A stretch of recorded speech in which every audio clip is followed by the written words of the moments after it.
नमस्कार विद्यार्थियों, जैसा कि हम कल पढ़ा था हमने 1784 का पिट्स इंडिया एक्ट, उसमें हमने बहुत सारी जानकारियाँ प्राप्त की थी। उसी क्रम में हम आज पढ़ते हैं 1786 का चार्टर अधिनियम। ये बिल्कुल छोटा सा अधिनियम है, इसके बारे में हम थोड़ी सी जानकारी लेते हैं। उससे पहले हम आपको एक चीज़ बताते हैं कि जिस प्रकार से हम जानते हैं कि जैसे हमारे गवर्नर जनरलों का जो क्रम है उसके बारे में, तो सबसे पहले हमें 3-4 चीज़ें जाननी है।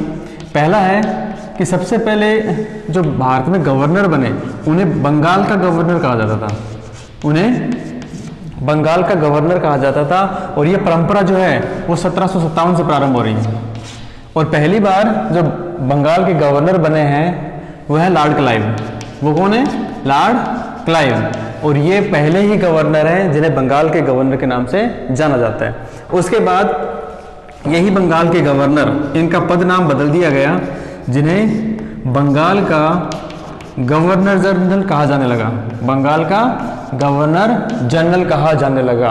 और पहले ये पद आया था 1773 के रेगुलेटिंग एक्ट से, और पहली बार पद धारण किया था 1774 में। और जो व्यक्ति थे वारेन हेस्टिंग्स। तो इस तरह से बंगाल का पहला गवर्नर लॉर्ड क्लाइव था, बंगाल का पहला गवर्नर जनरल जो था वो वारेन हेस्टिंग्स था।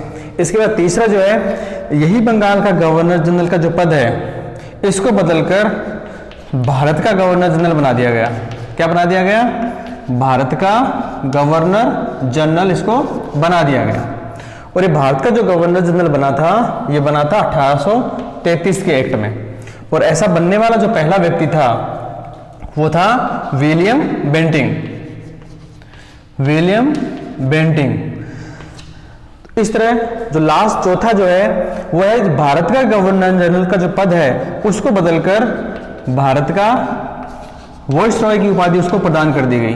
भारत का वॉइसरॉय की उपाधि इसको प्रदान कर दी गई। और भारत का वॉइसरॉय की जो उपाधि प्राप्त की थी वो की गई थी 1858 के एक्ट से। 1858 के एक्ट से। और ये पहले व्यक्ति थे लॉर्ड कैनिंग।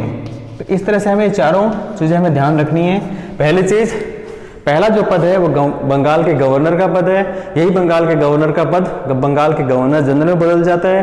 फिर बंगाल के गवर्नर जनरल का पद जो है भारत के गवर्नर जनरल में बदल जाता है। और भारत के गवर्नर जनरल का पद जो है वो भारत के वॉइसरॉय के पद में बदल जाता है। तो इस तरह से हमें ये चारों चीजें हमें ध्यान रखनी है।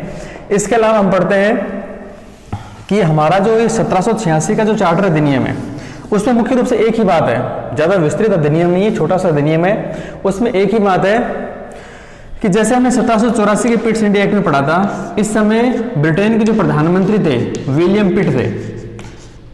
विलियम पिट ब्रिटेन के प्रधानमंत्री थे। और विलियम पिट चाहते थे कि जो भारत में गवर्नर बना रहे हैं हम, बंगाल के जो गवर्नर जनरल बना रहे हैं हम, वो अब की बार हमें ऐसे व्यक्ति को बनाया जाए जो सक्षम भी हो, अच्छा भी हो, और भारत में जो समस्याएं पैदा हो रही हैं उन समस्याओं को क्या कर सके, समाधान भी कर सके। तो इसके लिए उन्होंने नाम चुना था लॉर्ड कॉर्नवालिस का, लॉर्ड कॉर्नवालिस। और मुख्य रूप से हम ये कह सकते हैं कि 1786 का जो चार्टर अधिनियम जो है वो इसी के लिए आया था। अर्थात लॉर्ड कॉर्नवालिस को बंगाल का गवर्नर जनरल बनाने के उद्देश्य से विलियम पिट के द्वारा ये अधिनियम लाया गया था। क्योंकि लॉर्ड कॉर्नवालिस जो है वो भारत का गवर्नर जनरल बनना नहीं चाहते थे। क्यों नहीं बनना चाहते थे? क्योंकि उनकी एक शर्त थी, वो ये चाहते थे कि मैं गवर्नर जनरल भी बनूं और गवर्नर जनरल के साथ साथ मुझे मुख्य सेनापति का भी पद प्रदान किया जाए। अगर मेरी ये शर्त मान ली जाती है तो ही मैं गवर्नर जनरल बनूंगा, अन्यथा नहीं बनूंगा। तो इसके लिए उन्हें संविधान में संशोधन करने की आवश्यकता थी।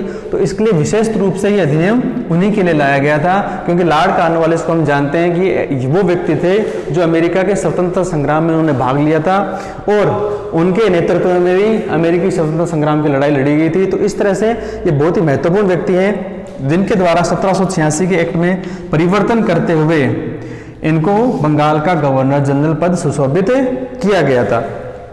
और इनको गवर्नर जनरल के साथ साथ कमांडर इन चीफ की उपाधि भी प्रदान कर दी गई। और इसके अलावा उन्हें एक चीज और कहा गया था कि गवर्नर जनरल को जो कार्यकारिणी की परिषद की जो सहमति थी उसके ऊपर भी जाकर वो अपना कोई भी कार्य कर सकते थे। इस तरह से गवर्नर जनरल को संक्षिप्त से विवेकी अधिकार भी 1786 के चार्टर एक्ट के द्वारा प्रदान किए गए थे। तो इस तरह से हमारा एक छोटा सा अधिनियम था जिसमें मुख्य रूप से दो ही बातें हैं। पहली बात कि लॉर्ड कॉर्नवालिस को भारत का गवर्नर जनरल बनाया गया, उसे गवर्नर जनरल और मुख्य सेनापति का पद भी प्रदान किया गया, और दूसरी बात गवर्नर जनरल को सविवेकी अधिकार प्रदान कर दिए गए। धन्यवाद।